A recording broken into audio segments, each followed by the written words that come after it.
Fuego Pizza presents SDP, the Steve Dangle Podcast, with your hosts, Steve Dangle, Adam Wilde, and Jesse Blake. Let's go! Hey, Adam. Hey! Before we started this show, Steve sent us a message that he had treats for us. Oh, yeah, he's like, boys, bring in treats. And I'm like, I look down at my belly, I'm like, ooh, I probably don't need those treats, but I would probably eat them. Definitely. Yeah. I was looking forward to them. I didn't have a lunch today because I was like, oh, I'm going to eat this treat from Steve. Oh, man. Where are those treats, Steve? They are right in front of what my wife and I refer to as the key bowl, which is just a bowl that we throw our keys in the front hallway.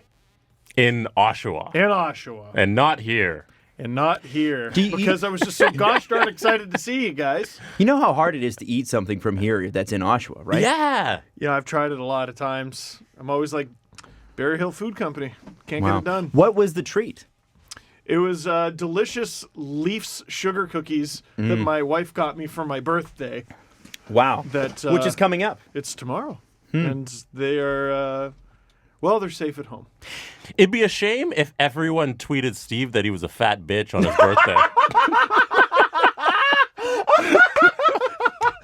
It would really suck. You know? That's aggressive. That's First of all, I want to read a lovely tweet I got last night. God, Jesse. That's based on a tweet he got. Oh, is it? I Is it? didn't- Okay, context is key here. Sorry. No, so here's what's funny. I was just going to read that tweet randomly. I didn't know Jesse was basing his comment on it. Okay, all right. So I was like, what damn, is Jesse, I know, but what is I this? tweeted LFR tomorrow, hashtag Victory Puppies Return. And someone tweeted me, have another drink, you fat, worthless alcoholic. Your dogs are fucked. And I read it while on air on ice surfing. Like, I didn't read it out loud. I hope not. I was Jeff Merrick and Jason York were in the middle of talking, and I'm like, I have to go back and re-listen to the broadcast because you could probably, if my mic is turned on, hear me go. That's funny. Oh my god, it's so funny. That Also, person had to be kidding, right? I hope I so. don't think so. You don't think I so? don't think so. No. They attacked your dogs. There's got to be a joke. That's got My to be a dogs joke. are fucked. I think that's a hardcore listener. Yeah. I Call don't you an know. alcoholic? I don't fat alcoholic. Fat alcoholic. Man. Like, of all the things to call Steve that he's objectively not, I think that's funny. All right. I think that which person's one? trying to be funny. Which one? He called me 3 things. Uh-huh. Fat, worthless, alcoholic. Alcoholic. I don't know, man. I love you. Are you kidding me? I don't think you're fat Yeah. or worthless. But an alcoholic. Yeah, maybe. Oh, okay, Yeah, that one's yeah. fine. So if everybody has a birthday message for Steve tomorrow, make sure it's great. You know? Happy birthday. How about we just hashtag aggressive happy birthday with Steve Dangle? Oh. So hashtag aggressive happy birthday. Send Steve your most aggressive happy birthday tweets. Do you think we could get it trending in like Toronto? That'd be kind of We fun. probably could. Adam, you're good at that. Where's Yeah. Steve Dangle Day? All I got to do is go to Nassau Coliseum and have people be mean to me. You know, listen, not all of us have trended across the world. I have, but not all of us have. It's true. I've actually trended twice across the world. Did you know that? What was the first one? So there's Tavares Day TO, and then there's this other one where it was a billboard in Halifax that I thought was hysterical, which said, it was a billboard here, and it was for traveling to Halifax, like a tourism company. And it was like, and it's like, oh, you guys have an aquarium? That's cute. And then it said from Nova Scotia, and it was very funny, right? I like that. Anyway, I posted that on my Twitter. I took a nap. And it started And Canadian Civil War. It blew up, like thousands of retweets. And I was like, what is this? And the guy that wrote it actually reached out to me. He's like, hey, that was up like 6 months ago, and I don't even work at that company anymore. And I was like, man, this is amazing. Like, it's just weird. Sometimes you catch the right retweet, and then it just explodes, like and you just don't Halifax even know. owes you money. Well, I don't think so. How many people Halifax were like, gave me a lot of great you know stuff.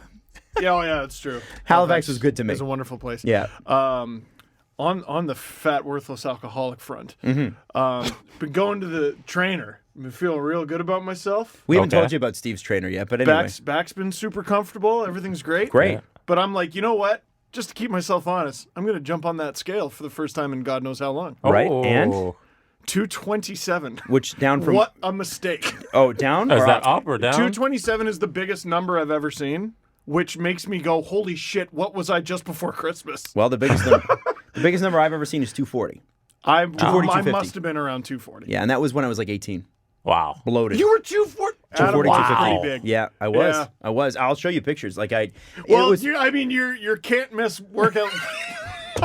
it's your favorite I story. love telling this story. Alex, so we're all huge beer drinkers back then and going forward. But Adam's like, boys, I know how I'm going to lose this weight. He pulls out a 2.6 of whiskey. We're like, that's a great Jack Daniels, full of sugar. Uh-huh. You idiot. Great idea, Adam. Yeah. Switch from beer to liquor. Yeah. Didn't work. No. Weirdly, yes. So what happened was I was drinking a ton of beer underage, and I was eating late night McDonald's. So it's weird when the thing is that like McDonald's once in a while is cool, but like 3 nights a week is a lot. And yeah. I sure put on the pounds. I put on the freshman 15 before I even got the chance to be a freshman and drop out. And so, things happen. We have a friend named Derek who is, and Jesse, you met him a million times. He is a policeman now and is in incredible shape. like- vegan, like He's like a shredded $170, maybe $165. Wow. But in his first year of university, he got up to 260, I think. He was I don't know about two. Well, He he was was heavier than I am currently, huge. which is wild. And it's crazy because, that's just what happens, right? Everybody talks about the freshman 15.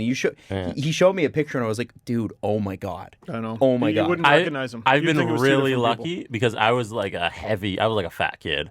Let's just say it. And then I got really? I got a growth spurt, and then all my fat just kind of extended, and I was skinny. Yeah, but that's puppy fat. That's how it works. Like there should be no skinny 10-year-olds. So if You know what I mean? Yeah, I was kind of fat. If I had been fat, Yeah, I was fat. So you tell me and if then I I was- just grew out of it. if I'd been fatter at 10, I could be tall like you right now? Is that what Exactly. you're saying? Damn it. Yeah. I missed my opportunity to be fat then. Now I'm fat. Right? You gotta time your fat. Yeah, right? Right? Jesse? Everyone's got one. Typical Jesse doing it all right. Perfect. Don't you guy's the just worst. hate the guy? Ah, A lot. God. you should. You should. I'm great. Yeah. Listen, it's been an unbelievable. Sorry. Yeah, it's been an unbelievable week in sports. Oh my Just gosh. across the board. So I'm going to tell you how this show is going to go down. Talked about it before the show. And so we're going to do, obviously, who wore the crown. That's important. We're going to talk about the Leafs. We're going to talk about some other stuff around the NHL. And we are also obviously going to have to hit COVID-19 because there is a lot more at stake than I think people want to believe.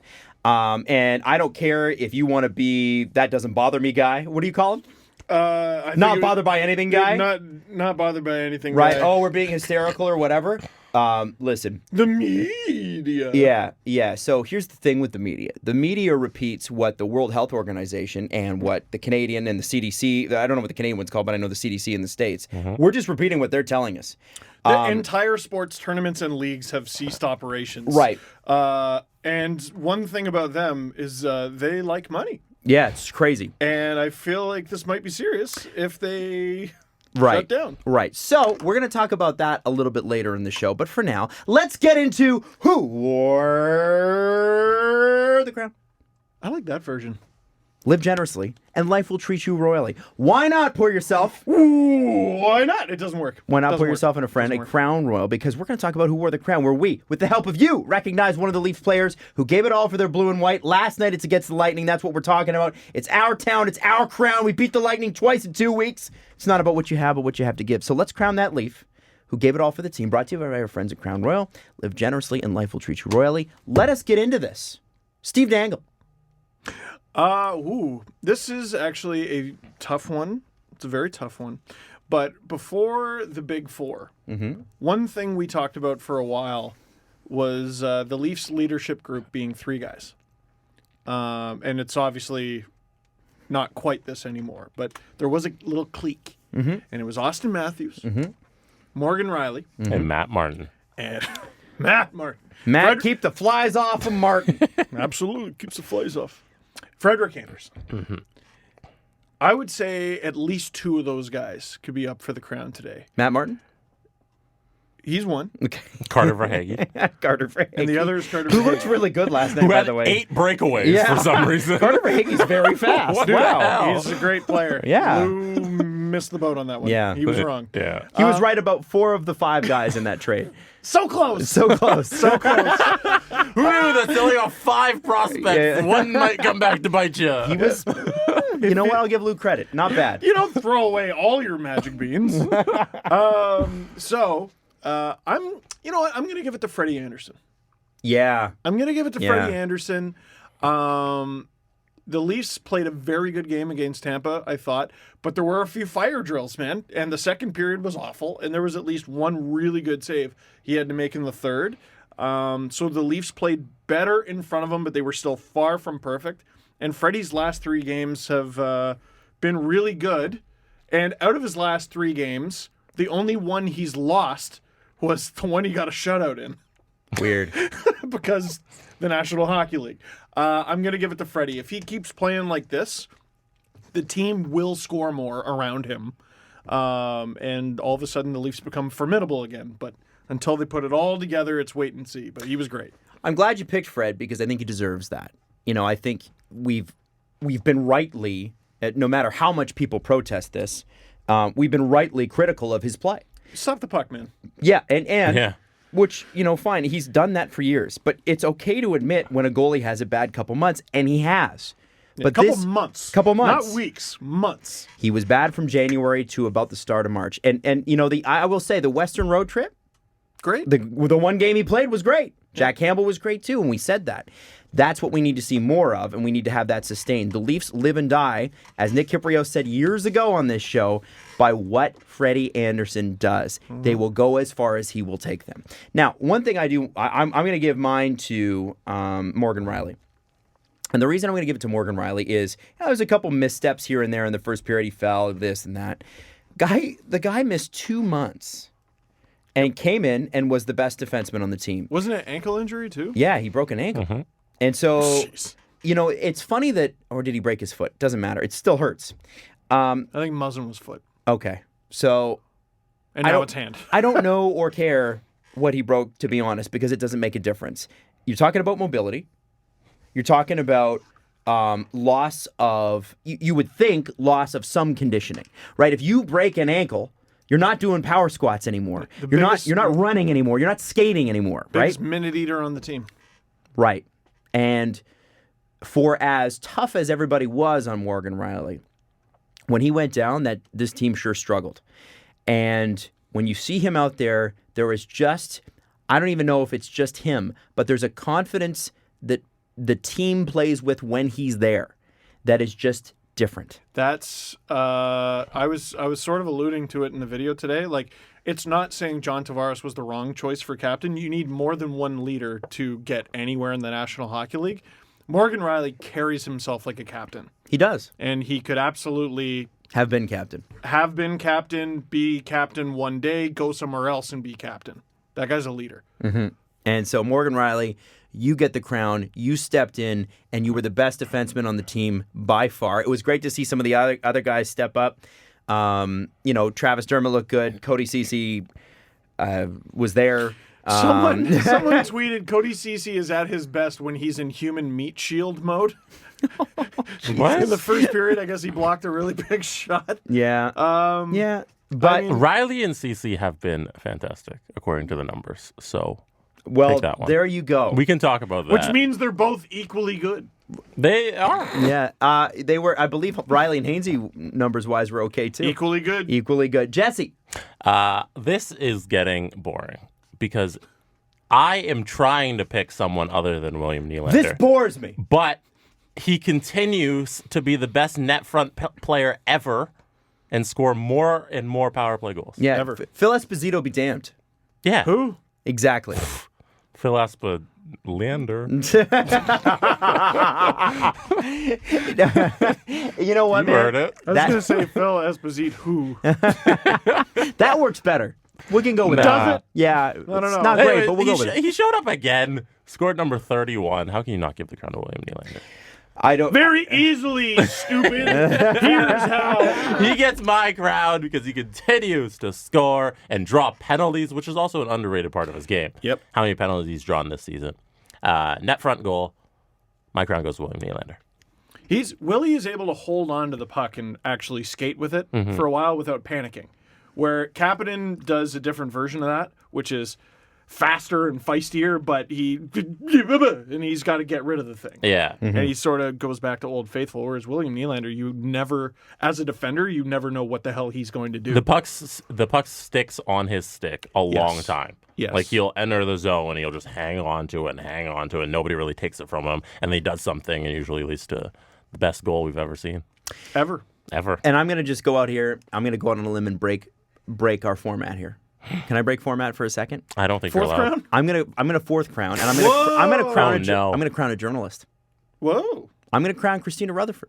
Okay. We talked about her piece on Danny Ryland from the NWHL last episode.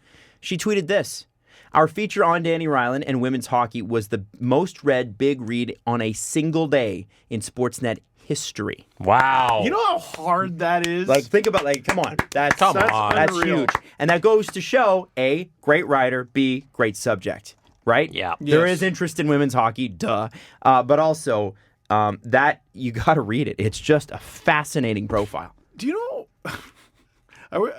know how many friggin' clicks you got to get? Like, I to be the don't. most I don't. read I don't know article in how. sports? It's a lot. Like, what You'd would be you, a major Canadian city. so if, okay, so it's hundreds of thousands? Yes. Really? Yes.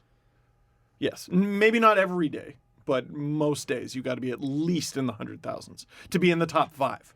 Wow. Yeah, I've done it a handful of times. That's the only reason I know, and I'm super proud of each time. That's really difficult, and especially it's a big read too. Long, yeah. So long. They take months. That article's at least 3,000 words. Yep. It's probably more. That's unreal. 1, 2, 3. I'm counting. 4, 5. Are you counting paragraphs or words? No, I'm just Words. counting the words. Ah. We'll see if it's 3,000. Okay, well, you work Sorry, on that. get Okay, I'll get back to you by the end of the show. That is Who Wore the Crown for this week, brought to you as always by Crown Royal. Next time the puck drops, why not? Why not? Live generously and treat Better. your Leafs crew to a Crown Royal Old Fashioned. Is that how we're saying it? now? It's fashioned. Old fashioned. By the way, Crown Royal Old Fashioned. Delish. Just throwing yeah. that out there. I love an old fashioned. It is such a can't miss cocktail. And if I'm at a bar and they can't do an old fashioned, leave the bar. Leave the bar. You should get together with Jason York. Is he an old fashioned guy? Loves an When's he old-fashioned. coming on?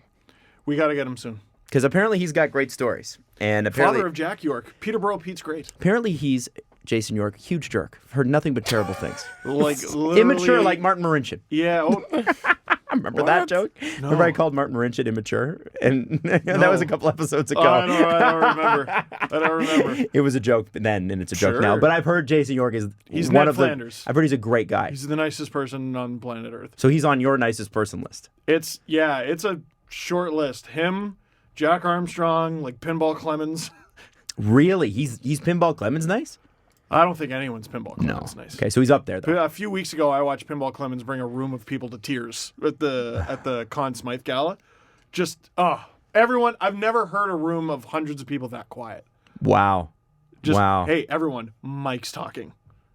If Pinball Clemons ran for mayor of Toronto, you know he'd win with no platform. Yes, right? he would win. Yes. Because he'd just be like, do good, and that's it.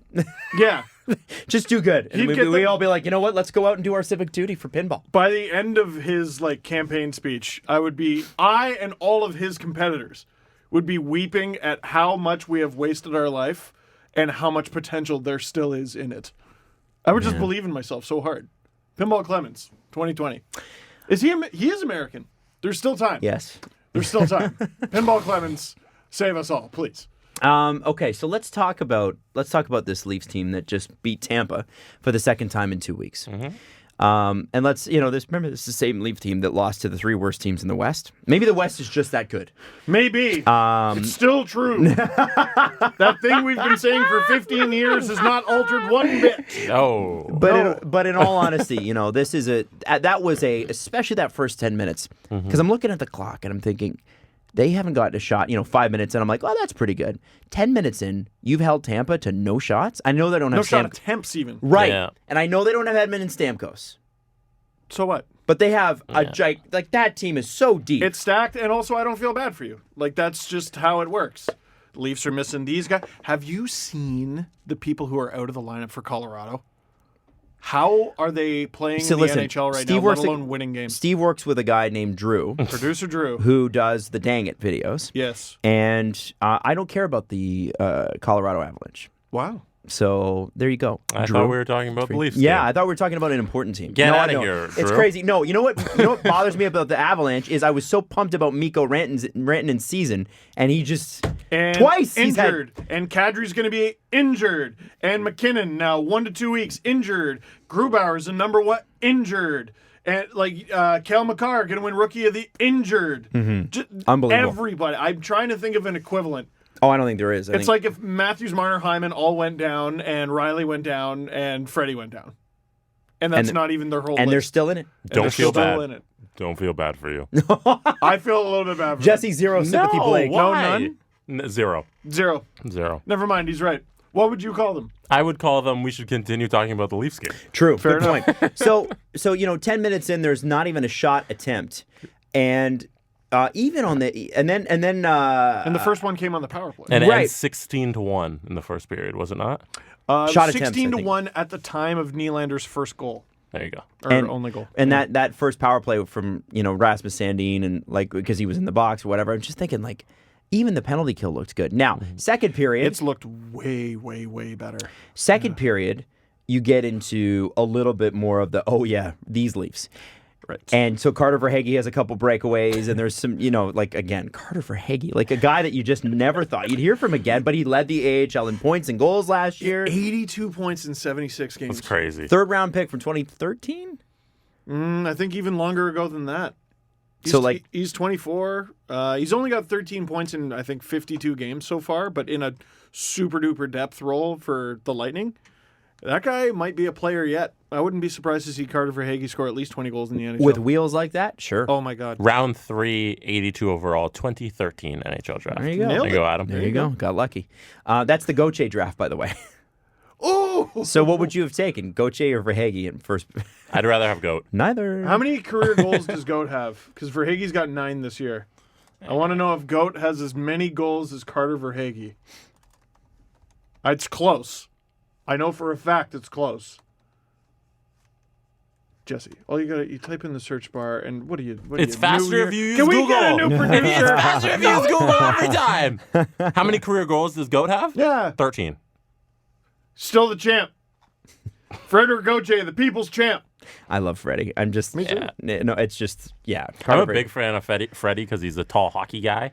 I like tall hockey guys because I'm a tall hockey guy. Yeah. 6'5" guy. Who's taller, you or Goat? I think we're about the same. Same size? Yeah. That's crazy. And he's such a good guy. Everybody loves him. Right? He is. There's times he drives me nuts, but there's, the skill set's the skill set. You ever heard him talk? His voice? No, I haven't. It's just extremely deep. And French, too. And French, and he just talks about his hats, and I wear hats. Chapeau. Apparently he likes hats and shoes, too. Doesn't he? A shoe guy? He's just... I'd never want to see him traded.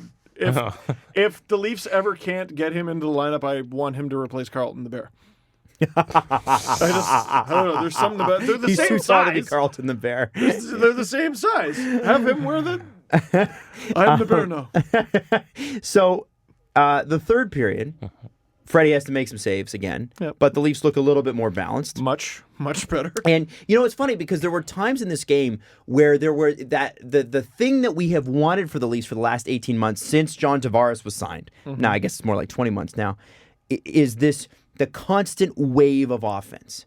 We finally, for a couple of seconds there, it felt like the press was so hard on Tampa that it was like that's what this team should be.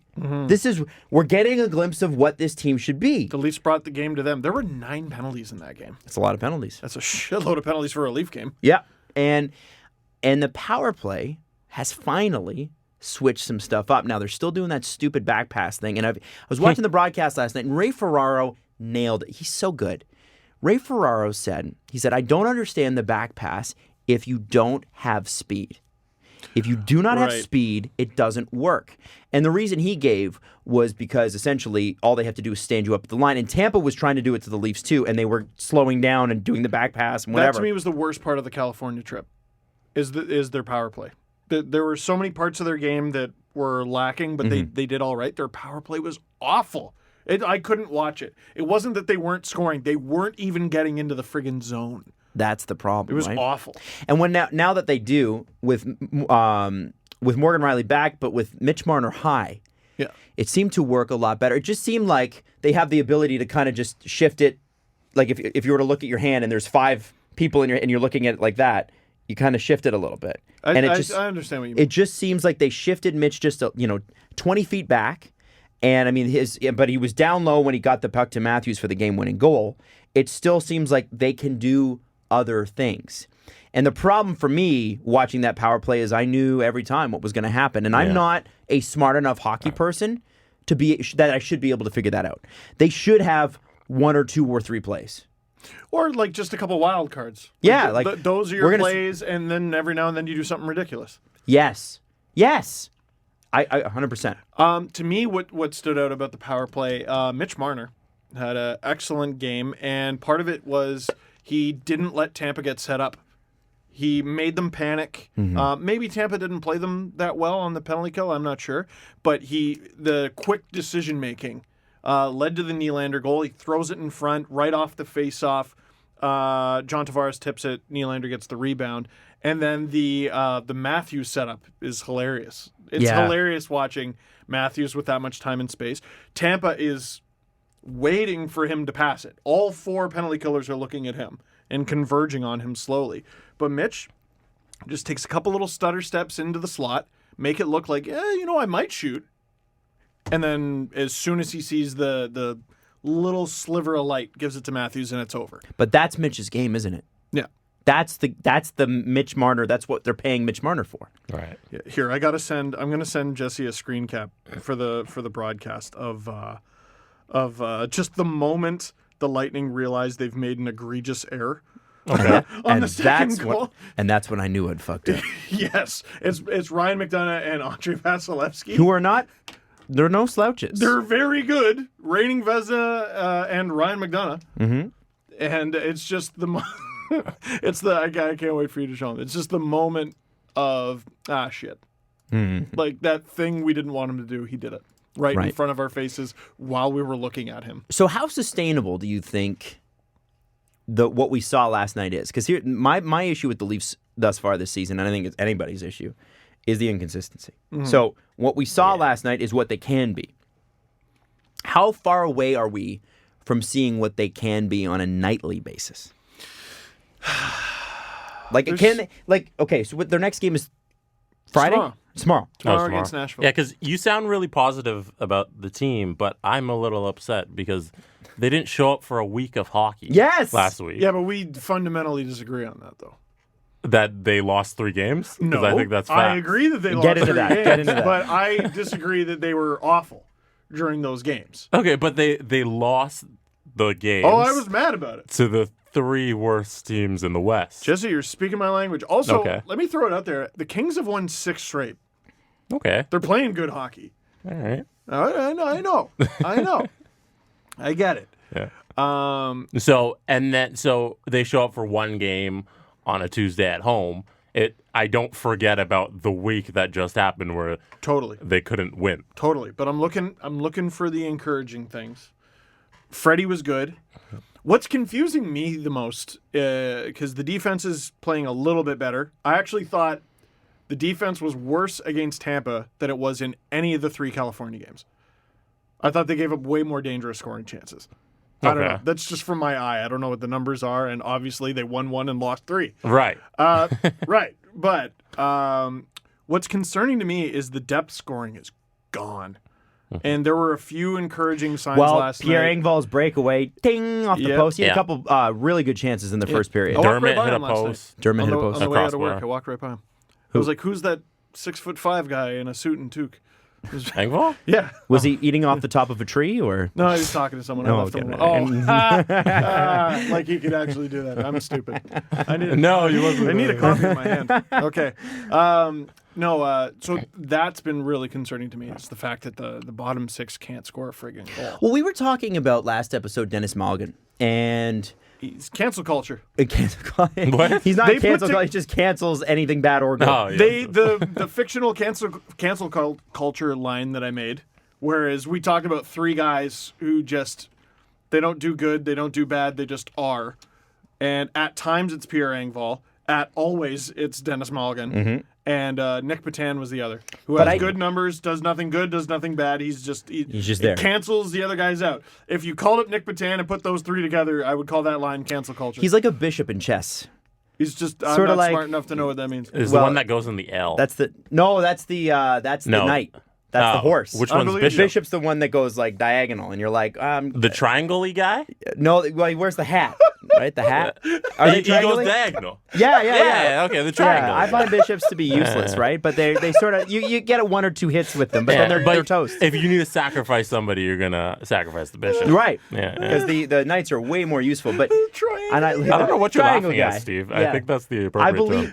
Yeah. But I liked what I saw last night from the third line. I always like what I see from the fourth line. I really like Kyle Clifford, and I really like Jason Spezza. They do their job. Based on what a fourth line in Toronto has meant for years, which was here's 2 knuckle draggers and some poor sap who can't win a face-off, which was Jared Smithson, Colton Orr, and Fraser McLaren. Yeah. And then listen, it's not because they're bad guys. They just Fraser McLaren had 4 career goals. I would say this: at least Fraser McLaren and Colton Orr had purpose. They which had was to cave your identity. face in. The Steckles and Jared Smithson. Holy shit, that was dire straits, man. Yeah. That was Jay McClement. I don't know what he was supposed to do. Here's where I'm at with Jason Spezza. So the points have dried up a little bit. Not surprising. He's on the fourth line. You would expect. Right? And the second power play unit's a joke. It plays 20 seconds of power play, and the 20 seconds start in their own zone. They have no shot. Right. You might as well just send out 2 defensemen because it's just the next shift. And I haven't liked Malgin. I still don't mind the trade. What if you took Spezza and put him third line right wing in absence of Cappy, while Cappy is up on the left wing on the second line, and then you get Engvall, Kerfoot, Spezza. That's a line with some jam, some speed, some playmaking ability. I like that. Decent shots, and you put Malgin in a role that's probably better for him, cancel culture, where it's him, Clifford, and Goat, and you just send them as battering rams into the other, send them forechecking into the other zone and just tell them to be assholes. I think that's what I would do. I would put Spezza up on the wing, and if you want him to take faceoffs, fine. It's Malgin, Clifford, and Goat. Malgin, Clifford, Goat would be the fourth line. You're going to generate nothing from that line. It's the fourth line. It's the cancel culture line. Kyle Clifford is doing stuff out there. He's almost scored a few times. Yeah. I'm still not a huge fan of him in his own zone, but that guy is crushing people. And because here's the thing with Goat, I find if you put Malgin and Goat together, I feel like you're almost like Goat threw a hit. He threw a hit, fine. Well, because I think he's got some confidence with seeing how Clifford does it, right? I hate to do this. I hate doing this. But have you seen some more hits since Kyle Clifford came? Yep. Because I seem to even Matthews. No, we have never been against hits, ever. Yeah. And fighting is, last I checked, still there. It was a little so you might annoying. as well have someone who's good at it. It was a little annoying when the Lightning were going at Freddie. They were literally standing above him, and even the broadcast said, you got to push somebody off of your goalie. Yeah. You can't let them do that. Well, and the fact that, Come on. Who got the penalty in the second period for crossing Freddie's crease and hitting him in the head? Was Coleman. it Coleman? Coleman, yeah. Did they score on it? No, I don't think No. they did. Yeah, he elbowed him in the head. You have to do something about that. Yeah. That was the second time somebody had done something on Freddie. And that was purposeful. I'm sorry, it was, and that's Blake Coleman's game. He's a tough guy, whatever. Yeah. I'm not hating on Blake Coleman for that. And it was Mike Stevens tweeted last night. It was almost exactly what Brian Giunta did to Reimer, right? Just with less ramifications, obviously. Now there are 2 Mike Stevens in Leafs Twitter fan. I'm talking about at Mikey Stevens 81, who I love. And he tweeted this. There's more than two. There is, yeah. Okay, there's two that I know. He was talking about how it's sort of like, and I'm looking for the tweet. He said, I know this is common knowledge, but by now, Cody Ceci adds zero value to this hockey team. Doesn't score, doesn't defend, doesn't take issue with an opponent popping a squat on his goalie. And it's sad because it was Cody Ceci's first bloody game, but like second. Yeah. But saying he had zero value is diminishing him as an NHL player. That's a little insulting. I don't like that. I think it's a little excessive. As someone who has yelled and screamed Cody Ceci's name many times. I didn't mind Cody Ceci last night. Yeah. But it's hyperbole. But he made one play where I'm like, who stole your brain? And can they give it back? That's theft. There was one. It was a rebound came in front of the net, and Cody Ceci is standing right in the slot, and it ended up on his stick, and he literally went big, and he just threw it to the side of the net, like right onto the stick of another Tampa player. Yeah, and the thing is I know it's you're the blue team tonight, there, Cody. He's 200. When you go there, you'll wear white. He's 6'2" and 210 pounds, which means he's taller on the ice. Hit someone. Move someone. I don't even need you to hit them. Just move them. Prevent them. You know what pisses me off? What pisses me off is when NHL players say they don't watch hockey. You know what I mean? Why? Why? Because if you watch other teams, you might pick up on some other shit. Go watch any Bruins game. Dude, you just watched from the press box the California road trip. Mm-hmm. You see what you're allowed to get away with defending your goalie and in front of the net. Pop a guy. You don't even have to drop the gloves. You don't grab them by the collar, wrestle them to the ground, cradle their head if you're that afraid of hurting someone. But for God's sake, let them know you exist in the world. Let them know you have a birth certificate. For crying out loud. Yeah. Do something if someone hurts your goalie. Well, especially when you've got a goalie who's got concussion and neck injury issues, and you're going into the playoffs. What is it about the Leafs and goalies who they take blow after blow after blow to the head? Yeah, the first time I can remember it really happening was James Reimer in 2012. And he just kept getting beamed. And they're both these big goalies who they sort of look similar in the net. I don't know, maybe it's the way they lean out. Or something they like that. They both do lean out, yes, they both no get question. beamed all the time. All the time. It's starting to, you're right, it's starting to drive me nuts. Well, who was on the ice for that? You know what, I don't know, but they need almost, and I hate to bring this up because it's such a goofy example, but you almost need a guy with an attitude like, it's our fucking water bottle. Like the David Clarkson thing. And I think Kyle Clifford brings that a little bit. And the thing is, Kyle Dubas has never been against toughness, and we've talked about this. The whole point in drafting the way they did was to say you could trade for toughness, which they've done. Sure. You don't want to draft it.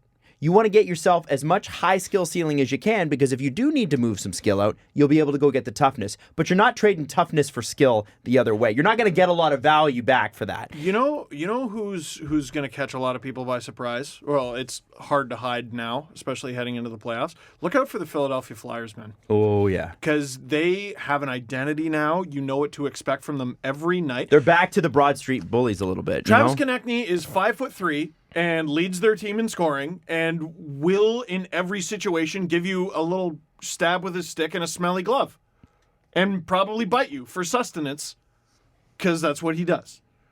And the whole team, I love that little that picture. I think it was Flyers-Rangers. I can't remember who the Rangers player was. But as soon as he skates over, he tries to hit someone. The Flyer on the ice gives it back. Konechny's on the bench. He's screaming at him. I want to say it was Nolan Patrick or just Scott Lawton on the bench next to him. He's screaming at him. Kevin Hayes is watching, laughing. I love being on this team. Mm-hmm. The Flyers love being Flyers right now. No, they won 10 in a row. You can't. Yeah. Also, they've won 10 in a row. You can't complain. You know what? Okay, I want the Leafs to win the Stanley Cup. Full stop. As a fan, do you know what series would kick ass and balls? Boston versus Philly. Oh, That'd be fun. Conference final would kick ass and balls. That'd be so much fun. It would be amazing. Yeah. It would be an amazing conference final. Pittsburgh Philly is going to be sick. Pittsburgh. Oh, my Philly God. might pass Washington, win the division. True. They're like, I kind of think they will. they're 1 point back. I'm hoping they don't, only because I want to see them play Pittsburgh. The Metro's not done yet. No. I No, still it think isn't. the Not at Rangers all. squeak in. It isn't. And the Metro is such a bananas division too. But I just, not because I don't want, listen, Philly's played great, but I want Philly and Pittsburgh to meet in the first round. I just do. I think it'd be so much fun. And it's also hugely important for Philly to get home ice advantage because their home and away splits are ridiculous. They're unbeatable in Philadelphia. They are 25-6-4 at home, 16-15-3 on the road. Whoa. And Carter Hart's record, I want to say his record at home, because they lost last night, right? I think his They record did. at home is 23-1. Wow. Something stupid, but I think he has a losing record on the road. Well, it sounds like it. Yeah, I mean, it must. It must be. Wow, Anyway, dude. so sorry. No, it's that all right. was all. I admire Philadelphia because you at least know what to expect, and they're not full of. They have big players, but for example, you don't look at Matt Niskanen as a tough guy, but he'll do bad things to you if you get in his face. Well, and I think now with a couple three playoff series, but more two against Boston, where the Leafs were, poked and prodded and they got under their skin and licked and whatever else happened, you see what Boston can get away with. And all we did was bitch about what Boston was getting away with. Time to start getting away with it. And the Leafs hammered them over and over again in Game 1. And then in Game 2, they just buckled. It was the weirdest thing. It was that game. Oh, God, that series drives me nuts. Well, it haunts me. They all haunt me differently. All the losses to Boston. So that's the thing. And I think, if I'm there's going to be some big moves this summer. We knew last summer when Chris Johnston came on and just dropped bomb after bomb after bomb after last season. It was the most unbelievable episode I've ever been a part of. It was Yeah. unbelievable. But he said at the time there's going to be massive changes, and there was, the Tyson Berry trade and everything else. There has to be. There will have to be massive changes. Forget where the salary cap is going. We'll get to that a little bit later because it was projected at 88 potentially on the high side. Yeah, flipping right, not going to happen. It's going. But it's going down. I think it's going down too. But here's the thing: We'll get into that. I the guess. Leafs need to move a salary at least because Dermott's up. There's some other players that are up. They've got to. I think Clifford might be up. Yes, that's an interesting one too because there's, I want to say, a pick tied to it. Yep. And I wonder. You have Jack Campbell for a full year. Yep. It's not much of a raise, but it is one. It's on something. Hutch. Yeah. And I just wonder about where the Leafs are going to be in terms of trying to re-sign some of the players they need to re-sign. And we're not going to get too deep into that this show because there's plenty of time to talk about the Leafs offseason plans. However, when they move... Might only be talking about Leafs Yeah, offseason no plans kidding. going forward. Yeah. Let's not burn that bridge right now because that might be it. When you talk about moving a guy, say it's Andreas Johnsson, say it's Kasperi Kapanen, Alex Kerfoot, all the names that were put out there, the guys, the defensemen, I think they're going to be looking for, and I can't put a name on this guy, but the defenseman I'm looking for, I think there's going to be two. Obviously, you need a top 4 right shot. That is number 1 on that list. But number 2 is you need a bottom pairing guy who gives a shit. Who will move a body. Yeah. And you he's want not the Zach Hyman of defensemen. who's Kyle. tough, Yeah, Kyle Clifford you know? of defenseman. Brendan Dillon. Guys like Brendan Dillon, who's a big meanie. Matt Niskanen, who you will never get, but that type. Mm-hmm. Give me a big meanie that can play hockey. Yeah, Yes. I want them to play hard. Yeah, for You know? 10 minutes. I need you for 10 minutes a night. Yeah. Okay, let me ask you this: do the big tough meanies who can't play hockey exist anymore? Yes, Still, in I the think NHL, so. there's not a ton. right. But I think you want to get big tough meanie who isn't how on we isn't on such a hard downside on his career that he can't play anymore either. Right. Right. Mm-hmm. So that's the other problem is that those meanies their career trajectory tends to be a little bit shorter because they're hard miles on the body. Sure. So, if you get a great, solid right-handed shot defenseman to play with Morgan Riley, that's great. You've got your second pair solidified with Hall and Muzzin. Mm-hmm. And you expect, if Travis Dermott plays a little bit more like he played last night, he's still your third pairing guy. Why isn't Justin Hall that guy? Well, maybe he'll he's 28. Yeah, He can develop an edge. The thing is, It's an developing an attitude. edge is a mindset. Yes, he has skill, can skate, is huge, Great breakout passes. does stuff nothing, and does nothing physically. I mean, that to me is exactly I think the Leafs' growth has to come from within, at least in the near future. Agreed. And like Tavares is a guy right now who I think is battling it, like just in terms of his body language, and he ends up picking up, I think, 2 assists last night. Marner too was battling it. Marner 2 too. assists. Marner's been battling it, found a way through. Justin Hall is in such a heavyweight battle with himself right now, and he's got to come out. I wouldn't like. What do you do to get out of a rut? You got to do something different. What would be something different for him? Throw a hit. Throw a hit. A lot Pop of people a guy. aren't going to like hearing this. Get in a fight. I know you're important to the team, but, guys are coming back in the lineup. A couple guys can take a couple extra shifts over the next 5 minutes, punch someone in the head. Steven. Listen, everyone else is allowed to do it. Everyone else, and if they're not allowed to do it, they do it anyway. Mm-hmm. This is what I've learned. It's state-sanctioned violence is what it is. Yes, this is what I've learned from watching the playoffs over the last few years. Like, I realize no amount of complaining about the rule book will get that problem solved. So accept reality. Accept reality and hit someone. Mm-hmm. Stick up for yourself. Yep. And he's patient zero there. And Cody Ceci too, I guess. You're right. Right. Well, and if the Leafs do end up playing, listen, if the Leafs make the playoffs, they're playing Tampa, essentially. Tampa's 8 points behind Boston, right? They were, a couple games ago, it was just 3 points. Look out. And now Stamkos and Hedman, that's tough. Right. Now, they'll probably be back for the playoffs. And Hedman at Sportsnet did a little interview, and he wants to go through Toronto and Boston. And he said it in that order. These guys... They know.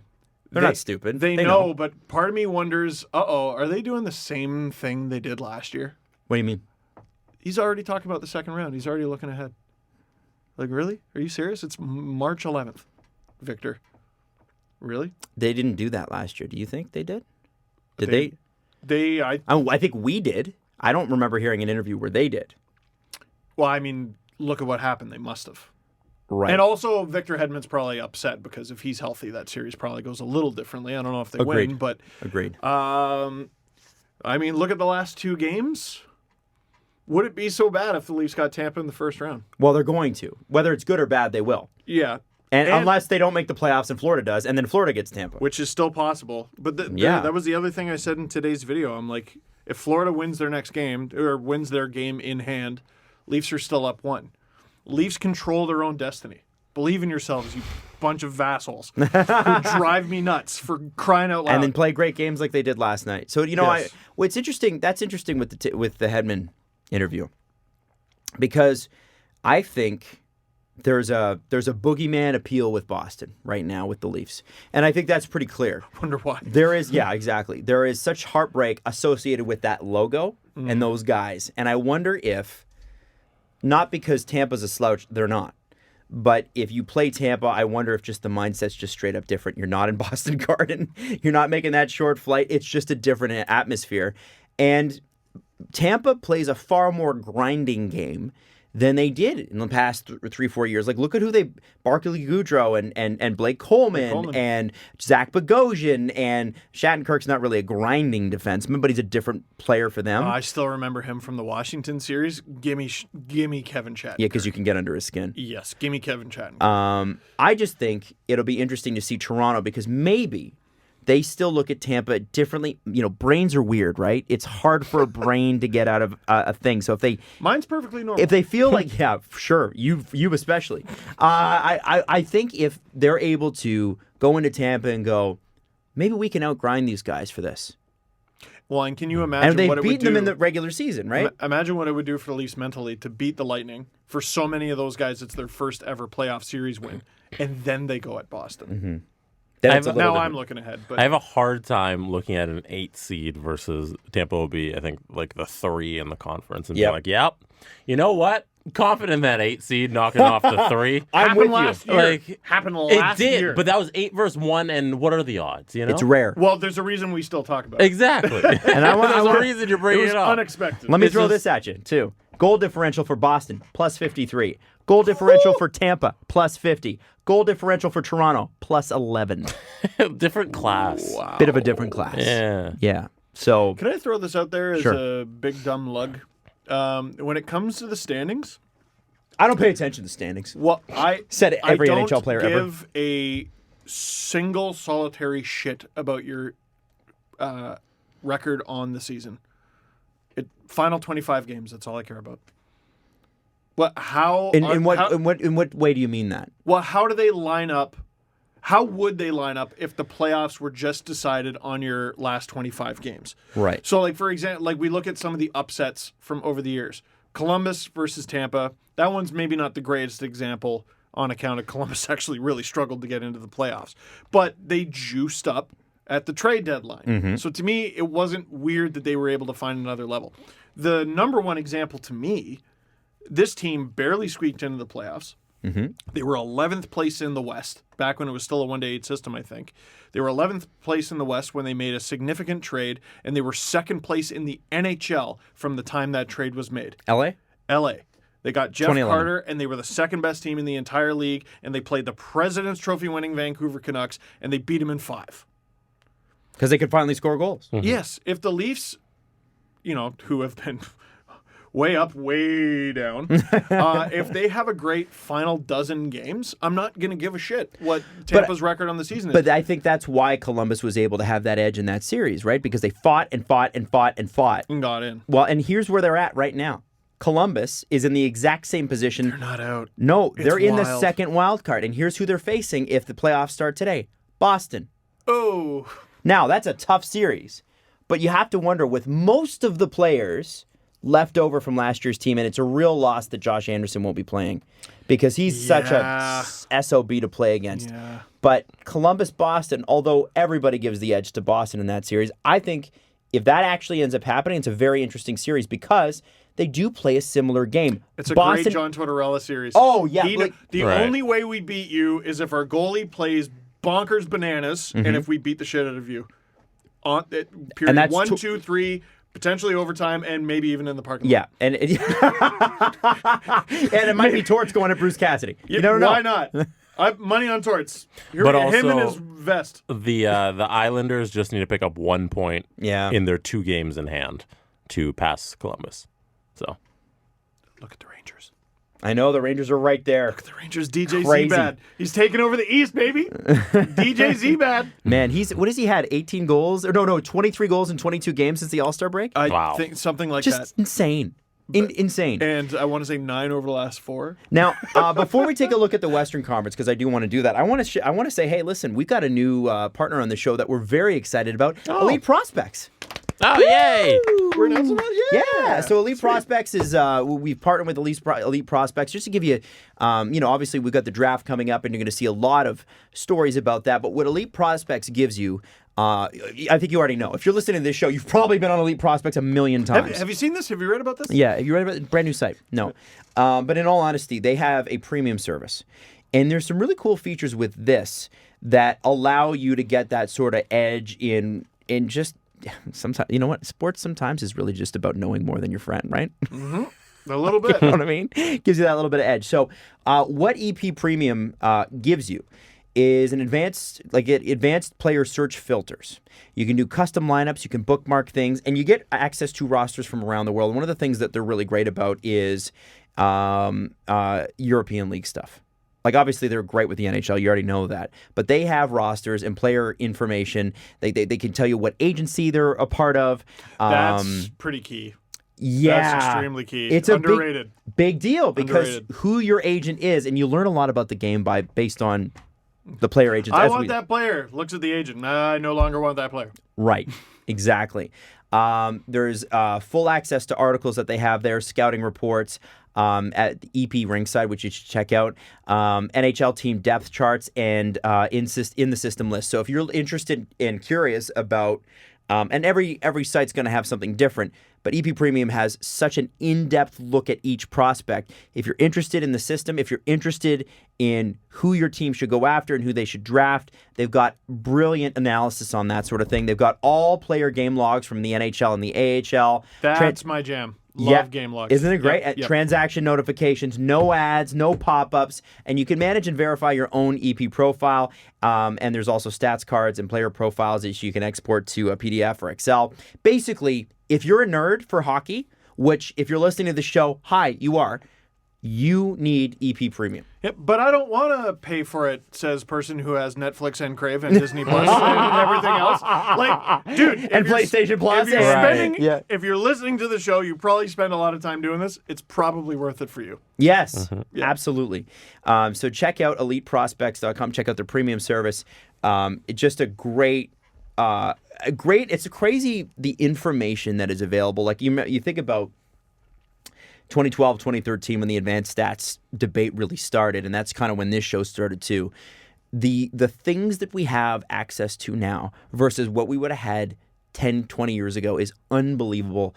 And I think it's well worth the money. I do subscribe to services like this, including Elite Prospects Premium, because I think, because I'm dumb, it's really important to at least ask the smart people. Right. You know what I mean? Right. Yeah. And they're the ones doing all your homework. All you have to do is read it. Exactly. They did all the work on the project. You do the presentation. Bingo.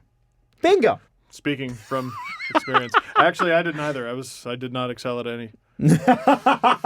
Jump cuts is when I got comfortable in my own skin. Are you serious? You were never good at the oral presentation thing? No, not really. I started to get better at it as I took drama. But that'll do it. I did not like it. I didn't like it. I was the kid, I was Sweaty Palms Panic Kid whenever it was my turn to read. Mm-hmm.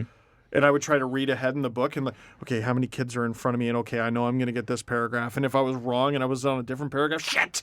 And I would lose. See, my I would place actively put my hand up and want to read. Yeah, well, that makes a lot of sense. And there was, it's funny. It's funny because like in all the. And then you grew up to be a radio broadcaster. Yeah, it's weird. In all Strange. There's no jump cuts live in class. I was fucked. Sorry, yes, Adam? I remember looking at my report card when I was in like grade 7, grade 8, and they have like the English mark that we had was split up into 3. So it was like your writing, your oral, and your reading. Sure. You know, your marks or whatever. Yeah. So like my reading and writing would be average, oral A. It was like a guaranteed A. So I liked. Adam's got that A oral. Oh, no. What? Did we end the Elite Prospects portion? Yes, we did. Okay, I think so. good. But I mean, I just told you, buy Elite Prospects Premium. 'Cause- A for oral, baby. Yeah. Damn straight, Adam. Anyway, I was very proud of the fact that I could do a presentation. I'm surprised. Jesse, how did you do on presentations? Were you okay. Were I you was shy pretty- kid or were you like certain situations. okay? Shy. I had a weird childhood. I don't know. Is it tough as were you always the tall kid? I was. Is that- especially towards the end of high school when I find a lot of grew tall out. kids are like shy. Yeah. I was definitely shy in the middle portions of high school for sure. But I was such a outgoing kid in elementary.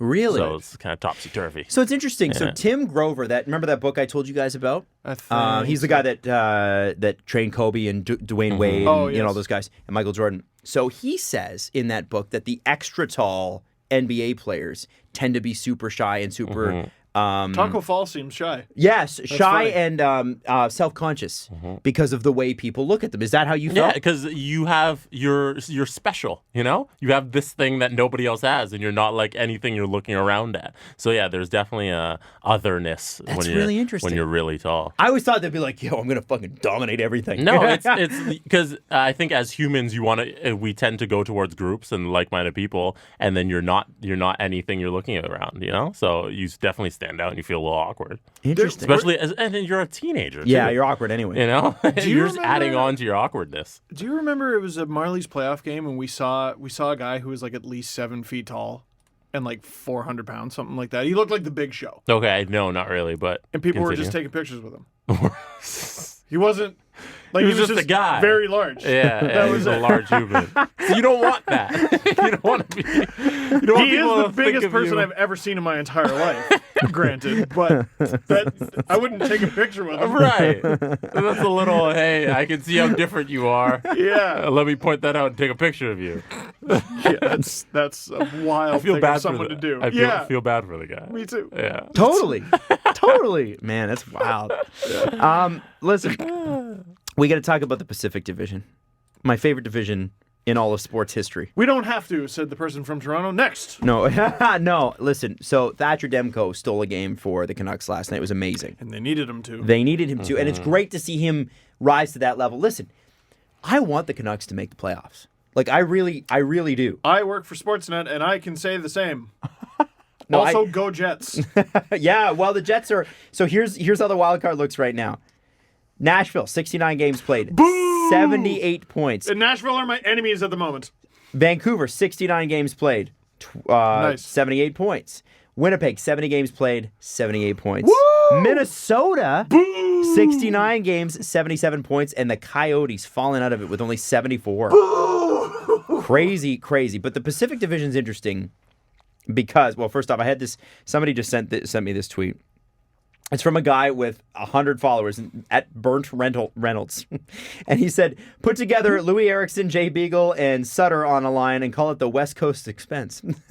Oh. Gee, that's an expensive line. Oh, yeah. Wow. Yeah. That's what I said. Jim Benning needs to put the phone down on July 1st, and this year he won't have a choice. But the Canucks... Want to bet? Said Jim Benning. Yeah, really. The Canucks are...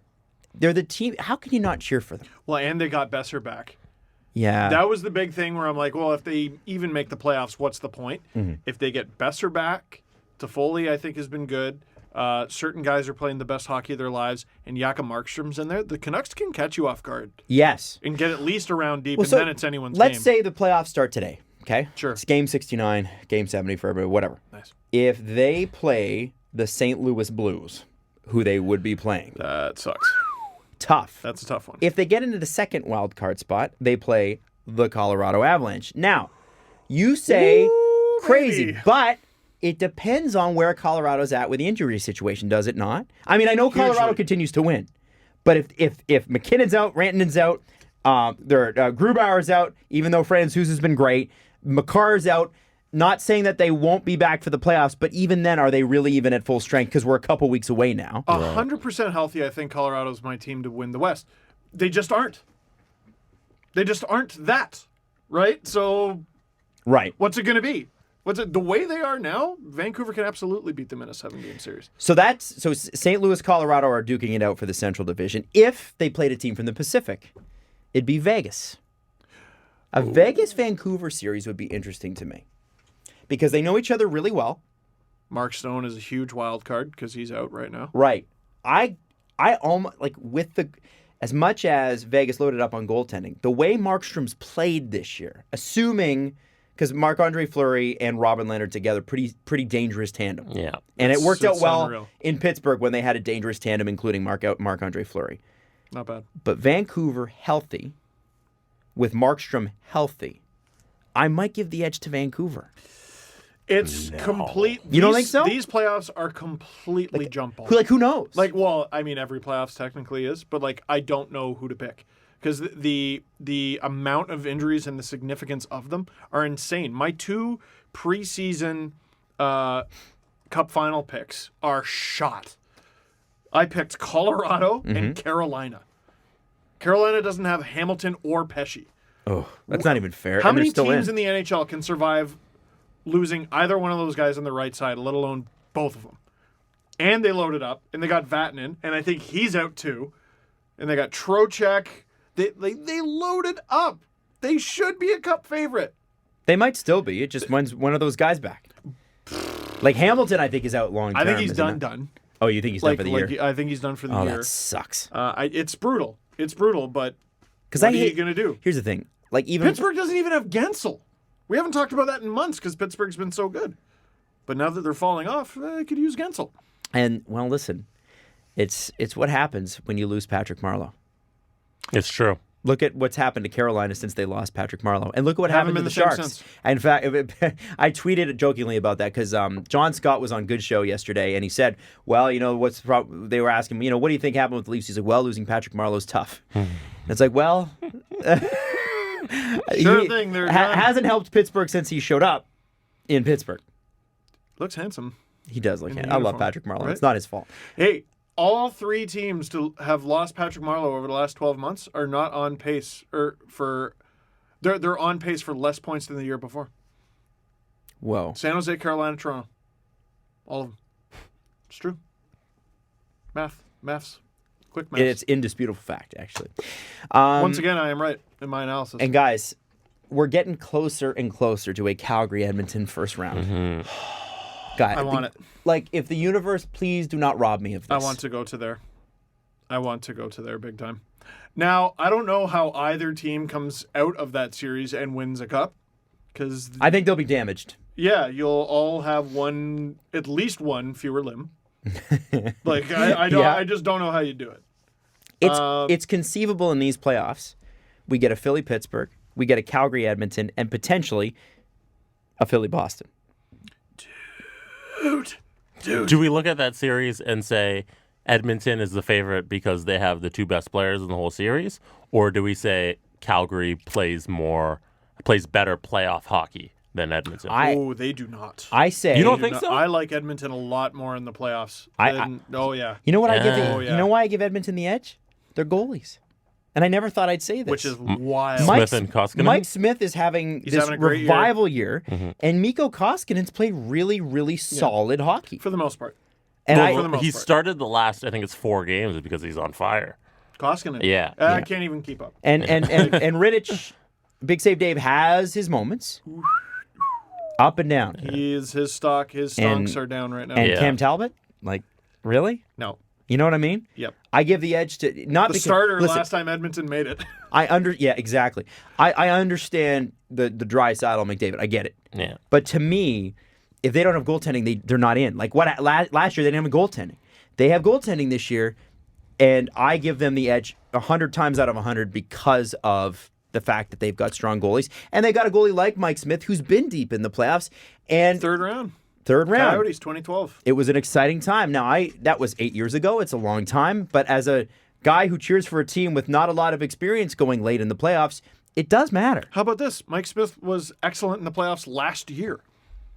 True. Just last year. He was was. Calgary's best player. Is Mark Giordano still out? Good question. I'm going to go to the bathroom. That's great, man. You guys answer that question. That's great. Oh, I here. don't believe so. Let's have this conversation then, Jesse. What conversation? Why do you think Calgary would be better in the playoffs than Edmonton? I don't know if they would be better. I was just Not asking against the question. each other, just like are you talking like suitable? I think when gameplay slows down, I think guys like Giordano, Lindholm, Kachuk, even Lucic are more effective. No, I won't push back on that. And that's playoff hockey. And I could see Calgary winning a round or two. Interesting. Just based on the way they play. Interesting. It's how not how impossible. often does the best offensive team win in hockey? I can't point rare. to it. It's rare. Right? It's usually the teams with great defense, goaltending that's able to stay on their head for 4 weeks, and then an offense that holds up. Here's the only way, and I'm going to have to pull this up, so I'm going to talk really long in order to delay it. There is a way that Calgary can beat Edmonton. Mm-hmm. Obviously, they got to get goaltending. They got to stop McDavid. They got to stop McDavid. Yeah. That is an especially tough one. And Draisaitl. It's a little bit weird. Like, what did they do at the deadline? Who? Calgary. Calgary? I could take a look if you really want. Because I'm pretty sure it's looked like they were going to play Edmonton for a long time. Yes. How don't you just go, we need a McDavid stopper? Or, we need someone extra on D. If I'm in the Pacific Division and Edmonton's making the playoffs, I'm getting a defenseman just to have them. At the deadline, they acquired Derek Forbort. Forbort. Forbort. I like Forbort better. Eric Gustafsson. Great pickup. They traded away Brandon Davidson. And that's about it. Big old pile of nothing. Yeah. There's your answer. That miracle kid run that Calgary made in, what year was it? 2014-15. They played 11 games. Johnny Gaudreau, a rookie, had 4 goals, 5 assists, 9 points. He was spectacular. Mm.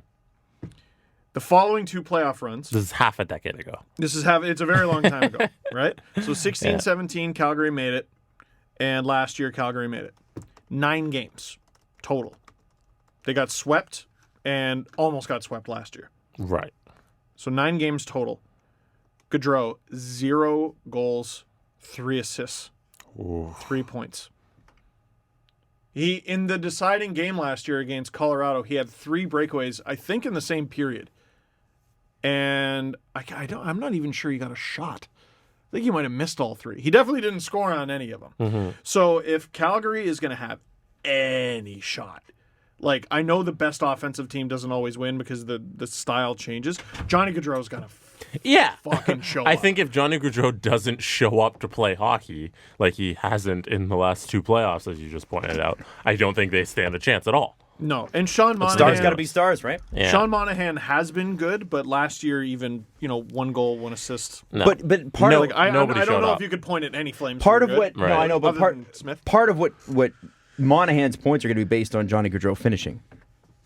Like Johnny Right. Gaudreau's got to be scoring goals. Right. Right. SDA's points are going to dry up on the Pete's if Nick Robertson is not scoring 55 goals. Yes. In God knows how many games. 100%. So, sorry, I'm just jumping back in because I kind of knew where you guys were going anyway. We haven't even really talked about the Oilers yet. I just feel like Well, we are. the Oilers, on top of having those two, the 2-headed monster there, will just brutalize you.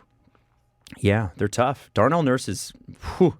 And you know what? I like the Tyler Ennis pickup, man. That was a really smart move Andreas Athanasiou, when he comes back. he's pretty one-dimensional, Yeah. but he's really fast and really he's what's the word? Belligerent, I guess. Yeah. Oh, yeah. Does not care about your personal well-being. We'll drive through you. Yeah, I have a feeling he's going to get demoted to more of a depth role because it turns out being fast is not enough to play with Connor McDavid. You got to have other things. But if you throw him down on the third line and just go, hey, sick him, like you said, sick him. I've always felt like the Oilers were built poorly for the regular season. But if they ever make it, it's not going to be fun. No. 4 to 7 games with that. Oh, And boy, also, that's not fun at and all. do not sleep on, I know he's been injured, Mike Green. Mike Green is older now, Yep. but that guy thinks the game. He's a smart player, and he's been there. That's a miserable power play to have to go up against. Oh, yeah. It's game 7 of the second round. Mm-hmm. Your body is just beat to shit. You're picturing having to, even if in the best case scenario you win this, you got to do this for another month. And you got to play against McDavid and Draisaitl just to keep going. Just gag me with a spoon. Yeah. Are you kidding me? Yeah, that sucks. Yes. I wonder, when we had Ken Reed wrote the book about him, why can I not think about it? Dennis Maruk? When we had Dennis Maruk on it, he talked about the Philadelphia flu in the 70s when guys would just be like, oh, I'm sick, because they didn't want to play the Flyers. You got to think there's a little bit of that anxiety that kind of gets in under your skin when you're going into a game against the Oilers now. Depends. I don't know. I think certain guys are excited to play against them. Sure, but you got to think there's some other guys who are like if you're a defenseman, Yeah. and your job tonight is Leon Draisaitl and Connor McDavid. Just holy I mean, I shit. know they've split them up; they're on different lines now. Yeah. but- Okay. It'd be so weird. That makes them more dangerous to me. You'd be playing 100 a lot. Yeah. Yeah. Which, McDavid with Draisaitl, it's an amazing line. Look at them putting up all this points. I'm like, of course they are. Well, yeah. Of course they are. The problem is lines 2 through 4 are shit. Mm-hmm. But now that they split them up and they have a little bit more depth and they're playing differently and they're getting some goaltending, oh my God. I've done a complete 180 on the Edmonton Oilers. The orange teams are coming up. Yeah, and Oilers, Flyers. Nuge is a better winger than he's ever been a center. I think he's just proven that. Yeah. He should be on Draisaitl's wing and he should stay there. Well, and what makes that a lot easier to do is splitting those two up. Yeah. Now it's him and Draisaitl, and that's how it's going to be. And then this is why I ragged on the Oilers for so long. People think I just hate them. Dude, what solved this all was Tyler Ennis? Mm-hmm. You know what I mean? Where was this 2 years ago? Yeah, well, and it's a different mindset. They haven't always had Tyler Ennis, right? They were good before they got him. But it just makes them so much more formidable to me. Let's talk about the elephant in the room. Let's do it. Now, this is something that... Elephant in the room. What is that, another fat joke there, Adam? Get it from both sides now? Go ahead. You know, listen, it's not a fun subject, but the job is to talk about what's actually happening. And I don't know if you realize how close you are to losing the season right now. We're talking about the playoffs. The Stanley Cup being awarded this year, in my opinion, is up in the air. If we were putting odds on it, the odds would not be good. And Steve, that's media hysteria, and that's ridiculous. And you got to wake up. You got to wake up. And it's not because, and again, people always go to the extreme on this one. Will I die? Well, if you're under the age of 40, 50, 60. What do they say? People 60 and over with diminished immune systems are the ones that tend to. It's not really about that. Yeah. Well, there was a guy on Twitter today, like, I have cancer. What am I supposed to do? Exactly. You know? Like, Exactly. That's the extreme, but yes. yes. It's not about, I hate to Yeah. pull your head out of your ass. Yeah. It isn't about you. Wait, you don't know any old people? Any? You don't have parents? You don't never work loved with o- any? You don't have parents, grandparents? Even if you don't have any in your family, you you don't know ride any. the subway, you psychopath? Even if for some reason you don't know any old people, you known old people. Yes. Or Are you they- might touch something that an old person I have a would touch. question, just question. They're people, right? Yes. Yeah. Right. So their health and your compassion would still exist, right? Yes. So this is the thing. How about I'm about to turn 32, I'm perfectly healthy, I don't want to get sick. Fair. That's fair. Don't fuck up my next 2 weeks, please. Yeah, exactly. And by the way, for a lot of people, the symptoms aren't pleasant. No. Even like even just the flu sucks. Now, the thing is that you have to look at it like this. Okay? There's no other way that you can look at this if you're the NHL. What is Gary Bettman's job? What's his vocation? Not his title, his vocation. What's he trained to be? A lawyer. What are lawyers? Litigious. And conservative, And right? conservative. They have to be. Yeah. They have to look out for the worst possible situation. That's a lawyer's job. Yeah. You're not talking about politically conservative. You're No, talking no, about no. Like in terms of like worst it's like, case scenario planning. should we speed or should we not speed? Well, we shouldn't because we might get caught. That's what a lawyer would tell you. You know what I'm Sure. saying? So in this particular situation, even though they're not saying it publicly, all major leagues, not just the NHL, have to look at it like this. So you're the Toronto Maple Leafs, and God forbid somebody on the team contracts this virus. Okay, Which is totally Totally not out of the possible. realm of possibility. totally Sure. possible. The team was decimated by the flu or something just a few weeks ago. So here's what happens. Not only does that player and their family then go into quarantine for 2 weeks, so does the coach, so do the trainers, and so does every other player on the team. And the team they played, and maybe the team they played a couple of weeks ago. Right. It's just, the league's done. Even if you don't do that, even if you're like, oh, well, we'll ignore it and hopefully, it'll go away, you've pulled one of 31 teams out of the league. You can't continue the league. Right. You cannot actually continue without all the teams being able to play. And if all the teams are not able to play, then you can't have a playoffs and you can't have a Stanley Cup. Guys, it takes one player and the league is shut down. That's all it's going to take. Yeah. And especially with the NHL where your job is to live in your own sweat for 3 straight hours. And travel on planes. And travel on planes. to different cities. This is, it may not directly affect you. You may never get this. But to talk about, like, I look at what Columbus did yesterday. The governor of Ohio came out and said, I wouldn't recommend gatherings over 1,000 people. And even that, I'm like, that's liberal. The Columbus Blue Jackets said, no, we're still going to do this. The Ohio State governor is signing an executive order banning gatherings of 1,000 or more. So they're gonna when is that news? Like, literally this just updates happened? every Yeah. 10 minutes. So he signed the executive order so they can stop people from going to the NCAA tournaments, the March Holy Madness tournaments that shit. are supposed to be held in Ohio. So- Here's how hold on. fast this has changed. Oh, sorry. no, go. Well, And I was about to say 2 hockey leagues have been canceled. Wrong. Yeah, the Australian and German. Wrong. Or Austrian and German, excuse So me. this is from Zizman. This boy Sounds Swiss. Smemberg. Anyway, Slovan Bratislava, formerly of the KHL, announces that the Slovak clubs of the top Tip Sport Liga have decided to cancel the remainder of the 2019-2020 season.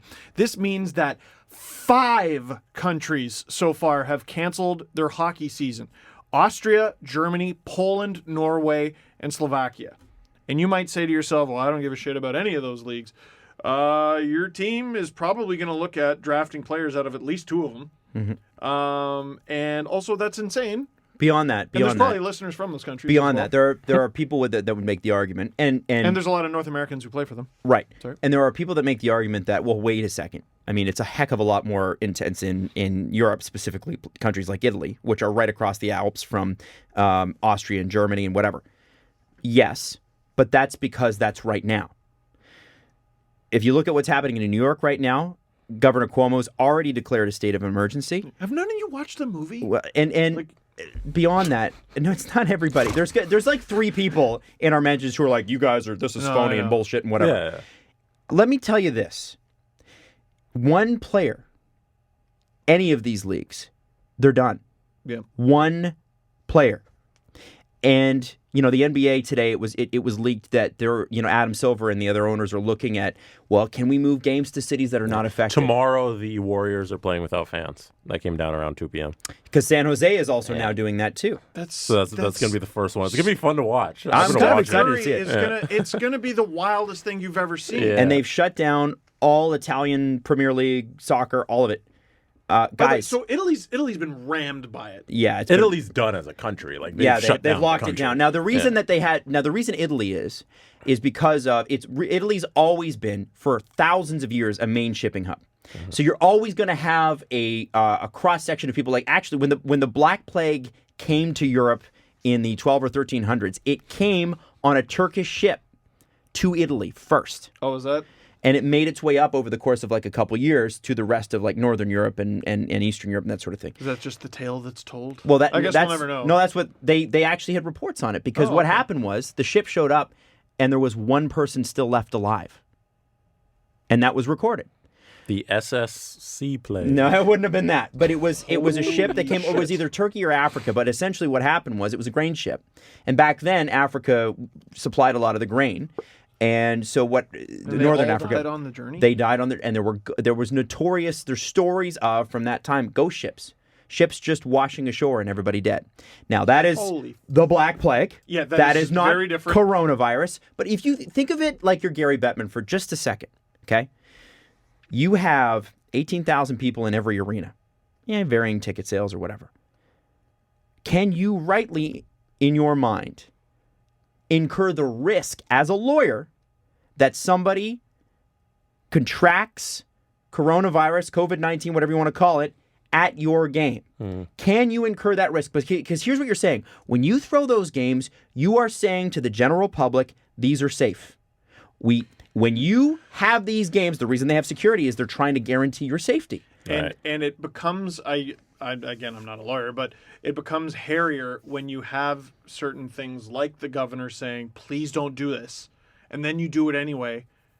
And then it gets sick or people get sick. So you were saying the shipping hub. The story I had heard is something about skiing trips. And a few people got it on a skiing trip, and they come back to Italy from the skiing trip. But Italy's a sub. It's just what it is. It's a central hub in Europe. Like what's coming up? March break and spring break and all that. Like fuck, one person at some thing or other in Florida gets it. Thousands of people from God knows where then travel back home, and I don't need to tell you what's next. Right, that's the key. It's not, and it's if the job of the NHL for fans is to guarantee their safety and to want I don't know if you can guarantee somebody's safety, but they put protective nettings up so pucks won't go into the crowd. Yep. They have security there and they have metal detectors so people can't bring guns and weapons in. There's a reason they have all those things in place because they want to keep the people safe. Yes. And if somebody gets it and they turn around to a lawyer and say they didn't make sure I was safe, they held this event. Guess who's liable? And the NHL could have multiple cities having class action lawsuits against them if they don't take action on this. You're gonna laugh. It's totally possible. 100% conceivable. Totally listen, somebody sued McDonald's for coffee that was too hot and they won. All right? So if you think this is nuts, that happened. That's real. So she did have like 3rd-degree burns. But it happened. Yeah. Coffee's hot. Yeah. I saw a tweet about that recently, and they were like, "This is one of the it's a bit of a case misnomer. of misinformation." If you read the whole it's a bad it's example. actually kind of interesting. Yeah, and she, by the way, she 100% deserved it. Yeah. I read the story. I know. I'm just saying. But the point I'm trying to make here is that it's a legitimate argument that can be made and will win in court, and that's where the NHL's motivation's got to be. It's protecting the money.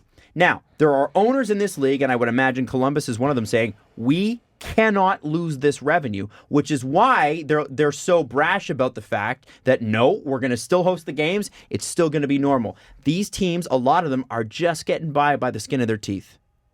But when it comes down to it, public safety is going to come first. And do not be surprised. Look at what's happened over just the last 7 days. Look at what's happened in the world, how much the cases have grown, From the how they time I doubled woke up and this tripled. morning. Yeah. This is going to get, and I work in a building, thankfully, Jesse, same. We work in a building with a lot of smart people in news. And I went and talked to them, a couple of them today, and I said, listen, what are your thoughts on this? You know, you've read the reports, you've gone through all this. These are real journalists. And they said, gonna get worse before it gets better. And if you're one of these people that's still not bothered, you probably listen to Joe Rogan. No, you're not. And the person who who we had on last night said it's going to get worse before it gets better. Yeah, I guess you saw it too. I right? did, yeah.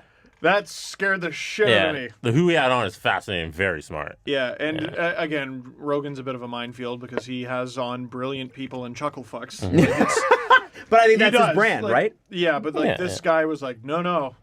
Yeah, this is bad. He was saying how they have the ability to track viruses like dinosaur bones, kind of, or like the rings on a tree. So they're able to pinpoint when it made its first transfer from animal to human. They're saying it was around mid-November.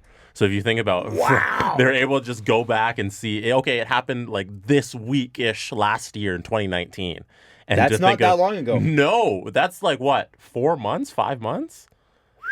And now it's worldwide. So this is a great listen. So this is where we're at. If you're the NHL or if you're a public official, whatever, your job is to be overly cautious. So you can bitch and whine and complain about us being hysterical, about the NHL being, or the NBA or the MLS or whatever league you watch, being too cautious. That is their job. They need to be too cautious. I would much rather them be too cautious than not at all and have somebody pay the price for it. And so going forward with this, we don't know what's going to happen this season. And if no games are canceled and if this passes and nothing happens, great. Yes, but of if something does, at least we were prepared. And can the priority in a pandemic not be sports?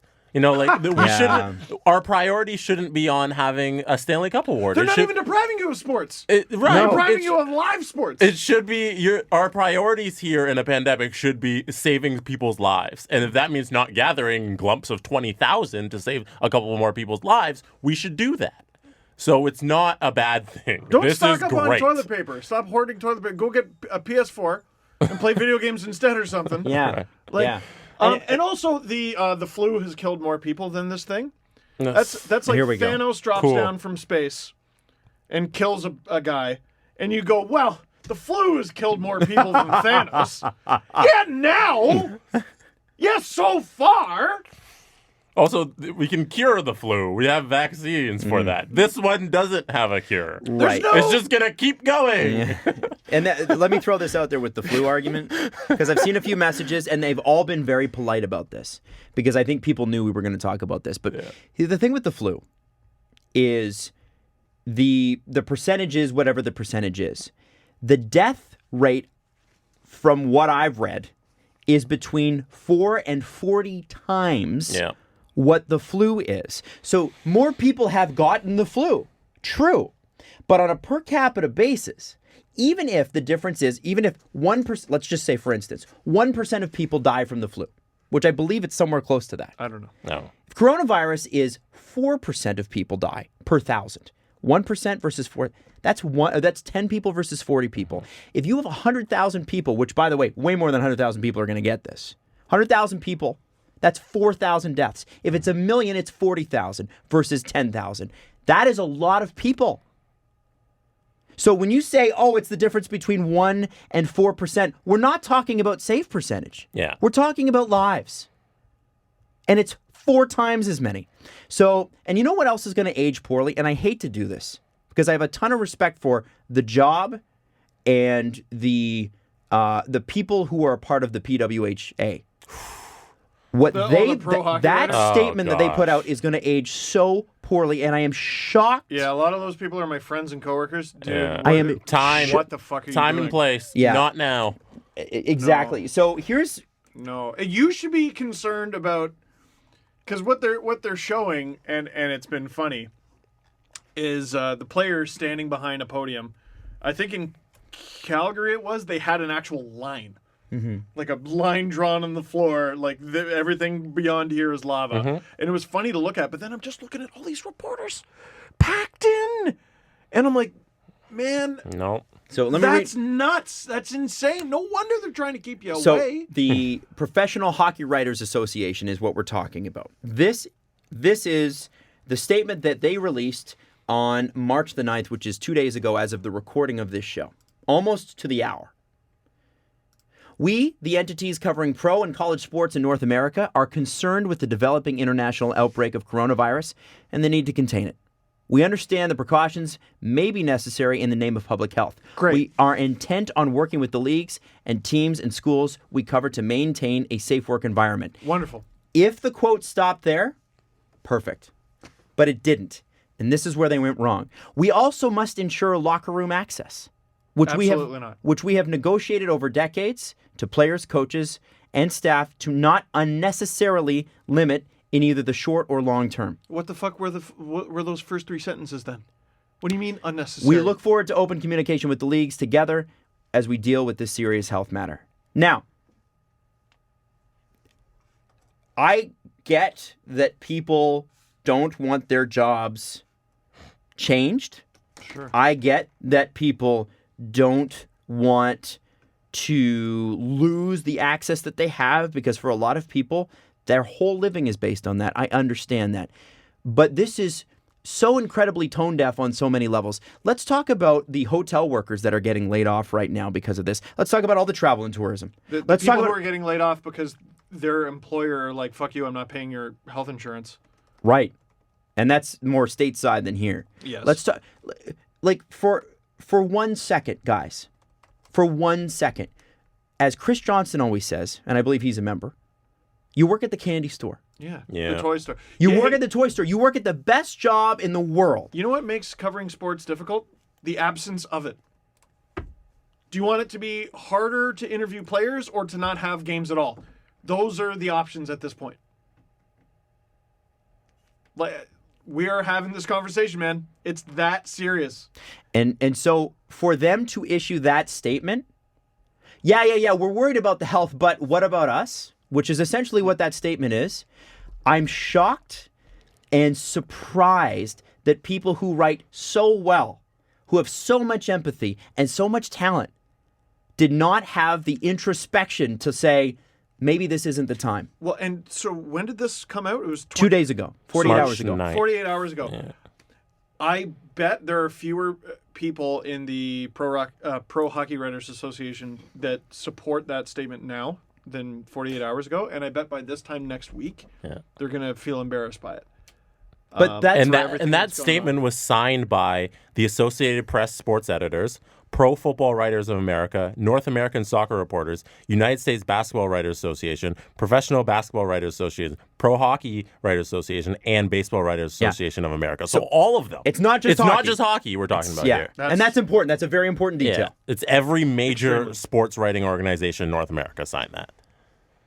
So that is, on everybody's part, something that is just not going to age well. No. And listen, I'm the king of shit not aging well. I get it. But this one mine's great. this one was a slam dunk. You just did not need to do that. We know that you want locker room access. Fight that battle 6 months from now when this is in the rearview mirror. Right now, we don't care. Nobody cares. What we care about is health and safety. And that's what you should care about. So the first paragraph should have been the only paragraph. I take issue with that. I know these are good people. I know they mean well. Totally. Tone deaf, stupid, should not have happened, not going to age well. And let's talk about a little bit, because Elliot Friedman has this, because he always does. He's so great with this. Also, shout out Frank Saravelli, who's the president of the Pro Hockey Writers Association. Good for him. I had no idea. Good for you. Yeah, That's 32 years awesome. old, man. That's amazing. That's a great accomplishment. 31. 31. Yeah. Sarah Valley is like- younger than either of us. you Except know, for Jesse. I sort of hate how accomplished he is. I know. All right. Bloody hell. Anyway, Big deal. I want to talk about this because how does this affect hockey, right? How does this affect the game beyond the health and safety? Do you have something you want to hit? Just real quick. 'Kay. So Columbus, again, Ohio is a really interesting player in all this because of what the governor said. This is from Allison L. Jarmo Kekalainen, GM of the Blue Jackets, addressing the media. As a league, we've decided to play in front of our fans. We'll take every precaution possible. Those two parts of those two sentences completely contradict each other. That's one tweet. Oh my God. Like those two things do not make sense. You know what that is? That's an owner saying, I can't lose this revenue. You know that, right? Because he's got to pay the players whether or not that's happened. And I think what you're going to see is you're going to see some of these smaller market owners go to the NHL and say, you need to cough up some cash here because we need to cover our losses. Yeah. And I bet insurance will cover some of that. Because I'm sure you must. I mean, they didn't insure the Nathan Horton contract, so I don't know what they're doing in Columbus. But there has to be some sort of insurance for act of God stuff like this. Mm-hmm. And if they don't, better get some next time. Well, South by Southwest is facing that issue right now because they didn't have any. Well, South by Southwest specifically didn't have any insurance protecting them against a pandemic. Wow. So they can't get any of their money back. Coachella at least is just delaying it until the fall. Yeah. South by Southwest just laid off. It's just canceled, and they get no money back. And they just laid off a third of their employees the next day. Yeah. So now they're trying to salvage anything. This is really important. So let me get to these two things because both of these points address what we've just been talking about. So this is from 31 Thoughts, the Bible. Number 6 on the thing, if you want to read this for yourself. There is a lot of skepticism about the cap estimate provided last week at the GM meetings. Duh. We may never know how legit those $84 to $88 million figures were if the virus takes its toll on the league's economics, which we, on this show, all believe that it will. Players being paid as usual while games are either canceled or held without fans is going to hurt their escrow the more revenues drop. There's still so much we can't predict, but a couple of agents are wondering if withholding even more from remaining paychecks might be prudent, although no one's ever going to want to be the one who suggests that. If it does get really bad, will the NHL and NHLPA negotiate next season salary cap the way they did out of the last lockout? So here's what Elliot provides as an example. Since 2012-2013 was only a 48-game season, 13-14 was set at $64.3 million no matter what. That was the cap. In brackets, he said, that number was the most recent 82-game. That was the number in the most recent 82-game year, which was 2011-2012. So they just went back to pre-lockout levels just to make it, that's what it is. Okay. There are so many variables and so many uncontrollables. The league held a conference call with clubs Tuesday, and the concern is real. Now, number 7 on this. 2 other worries for teams, which we just talked about. Insurance, revenue sharing. 2 different things. If you're not familiar with South by Southwest, it's a huge film festival and music festival that takes place every March in Austin, Texas. Jesse, great that you brought it up. This year's version, originally slated for March 13th through 22nd, was unfortunately canceled. Its co-founder and managing director, Ronald Felsen, told the Austin Chronicle that their insurance policy did not cover viruses and pandemics. Not all policies are like that, but you can be certain that everybody is double-checking theirs. As for revenue sharing, that's going to be damaged if the playoffs are affected. This will be a problem for organizations that budgeted for it. Number 8, the NHL canceled its business meeting scheduled for the 26th and 27th of March in Washington. It's too bad. I know all the employees really like that event. Number 9, the Danish League has suspended playoffs until April 1st and changed the format. Instead of best of 7 quarterfinals, semifinals, and a final, there will be a round robin. Each of the 8 postseason qualifiers will play each other twice, home and away. It will be 3 points for a win, 2 for an overtime win, and 1 for an overtime loss. The number 1 team from the regular season begins with 4 points, so you get like a lead. What? Second team gets 3, third team gets 2, fourth gets 1. It's not perfect, especially for those top clubs who would be the favorites in all 3 series, but it is creative, and it gives a better chance for there being any sort of playoffs at all. So all of those things, those 3 points are very, very interesting, and they relate to what we talked to. Guys, if I'm the league, if I'm an owner in this league, and I'm an owner of a small market club, and Columbus is the one that's right out front of this, and being as hard-headed as they possibly can be about this, it's because Columbus is worried about their revenue targets. How are we going to pay these guys no matter what? And the players have to be nervous too because their escrow is tied to NHL revenue. And so if there's no players, if there's nobody in the stands, it affects the players enormously as well. And you have to look at and then you got to think about the rich teams: Boston, New York, Toronto, Montreal, who pay out these equalization payments. Right. This, it's NHL socialism, right? That's how it works. You're paying for the less fortunate in the league to keep the league up and going and together and healthy. And so you look at these richer teams and they're going, oh my God, our checks just got bigger this year. And they know that. And so it's going to push a lot of teams that would be have teams into the have-not category, which puts a lot more stress on the richer teams, which puts a lot of stress on the players. This is a potential debacle. I can't imagine that the league brings the salary cap down, but I would not be surprised. I can. I would not be surprised. If they do, fine. But I don't think they will. Here's what I would suggest. If I'm the league, I keep the salary cap at what it is, flat. You keep it flat. Because there's so many teams close to or over the cap that it would be such an issue. I would imagine that the league comes out the same way they did last time and the time before the lockout. 2 compliance buyouts per team. Interesting. That's what I think happens. Interesting. So even now, if the cap goes down, you have to grant compliance buyouts. You must. You can't just screw teams like that. They'll be completely fucked. Yeah, and the rich teams, by the way, who are all at the top, they'll say to Gary Bettman, "No, if you're lowering the cap, you're giving us compliance buyouts." We're not even talking about the Leafs. Like we're talking. There's Jeremy Jacobs walks in there and says, yeah, okay, you're going to lower the cap? Well, you're giving me a get-out-of-jail-free card on this one. At least one. At least one. I think there'll be 2. I think if this goes worst-case scenario, and let's say the cap stays flat or goes down, you're going to see compliance buyouts come out. I really do believe that. Man.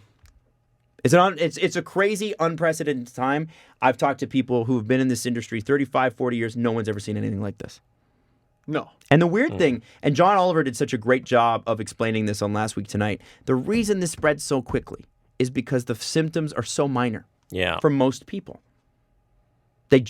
People are still going to work because they're used to fighting through flus and colds and all those You can have it for a few days and not know you have it. Yeah, Was 2 it weeks. 4 days? Yeah. You can have it for 2 weeks, be symptom I've heard free. 2 weeks. I've heard 4 days. They're both, when you think Both about are it, they're scary. both a lot of time. Especially children, because they don't really get it at all, but they can still carry it. Mm-hmm. Yes, that was a freaky thing. From that. Dogs can carry it. Dogs, yes, but they can't transfer it back to humans. Oh, okay, so they can get it and hold it. Dogs can just have it and just be happy and have it and not have any effects. It's awesome. I love dogs. Dogs are the greatest. Right? Yeah. So wait, they have it, but there's no effects, and they can't transfer it. Right. What a dumb virus. They might sneeze a little, but it doesn't affect them. They're not gonna be sick. Really, That's interesting. Yeah, Does Ziggy have coronavirus right now? Anyway, so there's the doom and gloom, but there's reality. The worst case scenario is one player gets this, season's toast, guys. Yeah. So hopefully that doesn't come to that. I don't want to see any league do that. Listen, it's not a medical podcast, so you can pick apart yada yada yada. The fact of the matter is, there may legitimately not be a Stanley Cup this year. Right. Yeah. I could see a situation where we play the Stanley Cup playoffs in September or October. You make up the games in the fall. I think you just don't do it because then you got to play another season after that. And then in 1919 with the Spanish flu, far more deadly, they didn't award a cup. Yeah. It's been 101 years. This is going to happen once a century. I think that's fair. What if you just? What if you just simply didn't? Like I'm just spitballing. Like, is there a situation where they just shut the league down for, I don't know, 2 weeks? They just shut it down. No one's traveling. You just stay put where you are. And hope it goes down. Yeah, I don't know. Because the thing is that this is more than just the leagues, though, right? So it's going to be a 3 to 6 month process for this wave to come through, and it's coming.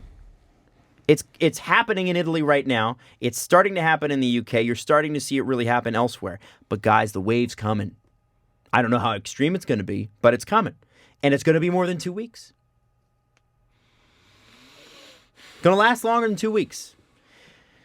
Adam had the brilliant idea that we become Twitch streamers while we're in quarantine. Why not, right? Yeah, you and everyone else. Like, I mean, let's do it. But there's going to be a lot of traffic going on the internet. Hey guys, what's up? Steven Brunt. Want to play Fortnite? I got players Holy shit. Brunt XX69. Power Brunt. Blair, you're such a noob. Yeah, I man. don't know. Listen, man, it's wild. we're looking at contingency plans here at work.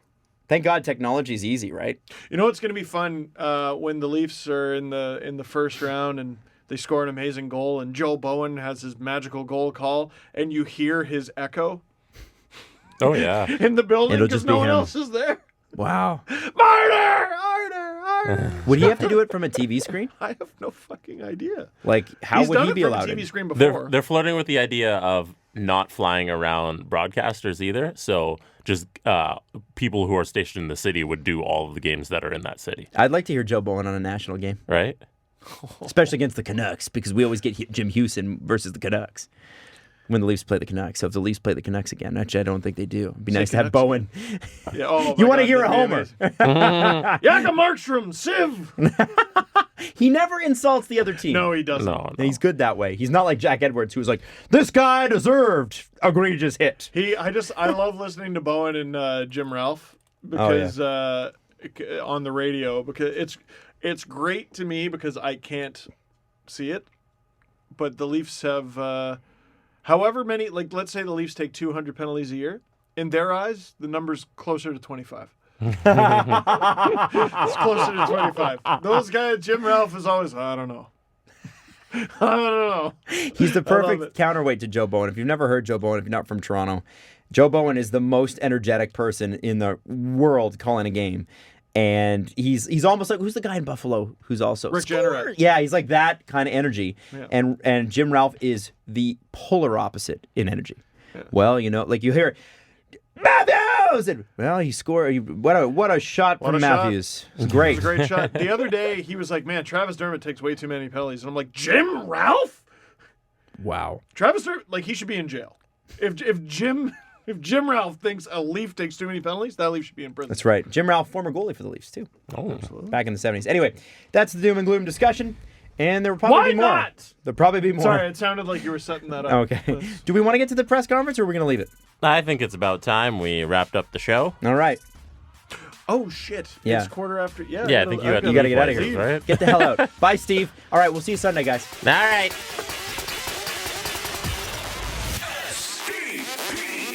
The Steve Dangle Podcast. Follow the guys on Twitter at Steve_Dangle, at Adam WYLDE, and at Jesse Blake. Brought to you by Panago Pizza. Order at panago.com and stuff your face with deliciousness. Connection complete.